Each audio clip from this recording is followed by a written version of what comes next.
Majelis Hakim Pengadilan Negeri Palembang memvonis terdakwa Daeng Basir yang terjerat kasus penipuan dengan pidana penjara selama 1 tahun 10 bulan.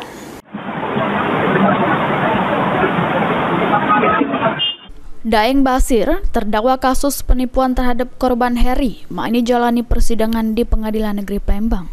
Sidang yang diketuai oleh Majelis Hakim Fatima, juru amar putusannya menyatakan sudah terbukti secara sah dan meyakinkan bersalah melakukan tindak pidana penipuan sehingga memvonis terdakwa Daeng Basir dengan pidana penjara selama 1 tahun 10 bulan. Sementara juru tuntutan jaksa penuntut umum, terdakwa dituntut dengan pidana penjara selama 2 tahun dan dikenakan pasal 378 KUHP tentang penggelapan. Terdakwa diketahui nipu korban Heri dengan beli HP sama tab. Namun terdakwa ngungkap kalau bini terdakwa lah yang rencana nak bayar ke barang tersebut. Lalu terdakwa sempat minjam duit korban sebesar Rp200.000 dengan alasan nak beli pancing.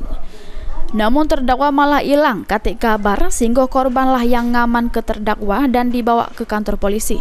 Perbuatan terdakwa yang akibat ke korban mengalami kerugian sebesar Rp4,6 juta. Lutfi, PAL TV.